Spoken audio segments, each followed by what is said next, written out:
అందరికీ నమస్కారం. నా పేరు ఉండవెల్లి పాలప్రసన్న కుమార్.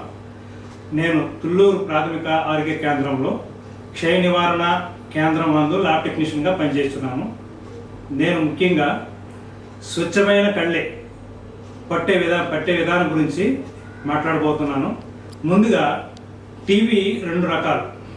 ఒకటి ఊపిరితిత్తుల టీబీ, రెండు ఊపిరితిత్తుల్లో కాకుండా శరీరంలో మరి ఏ అవయవంకైనా వచ్చే టీబీ. ఈ టీబీ అనేది ఏ విధంగా వస్తుంది, ఎలా వస్తుంది?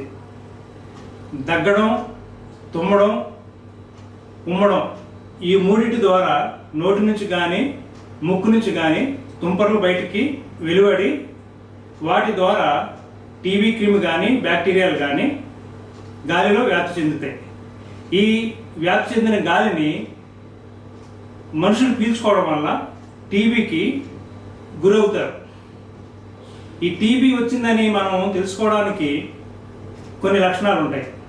దాంట్లో ముఖ్యంగా 5 లక్షణాలు ఉన్నాయి. ఒకటి, 2 వారాలకు మించి దగ్గు రావడం. 2, జ్వరం అధికంగా రావడం. 3, రాత్రిపూట చెమట పట్టడం. 4, వేగంగా బరువు తగ్గిపోవడం. 5, ఆకలి లేకపోవడం. ఈ విధమైన లక్షణాల్లో ఏ లక్షణమైనా కనిపించినా మీ దగ్గరలో ఉన్నటువంటి ప్రాథమిక ఆరోగ్య కేంద్రం కానీ పెద్ద హాస్పిటల్ కానీ వెళ్ళి డాక్టర్ని సంబంధించినట్లయితే కళ్ళ పరీక్ష అనేది చేయడం జరుగుతుంది.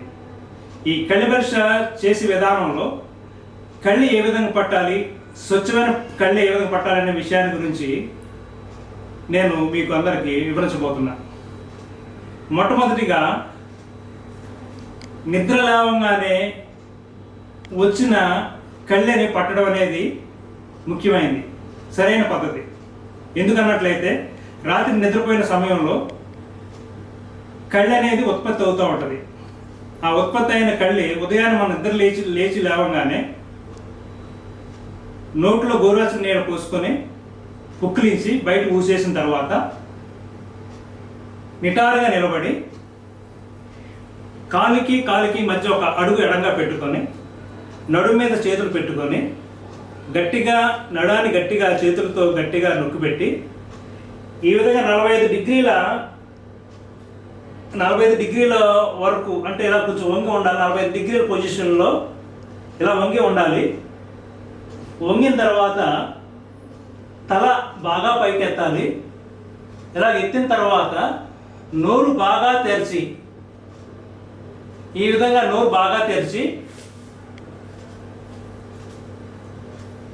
గాలిని లోపలికి 3 నుంచి 4 సార్లు గాలి పీల్చాలి.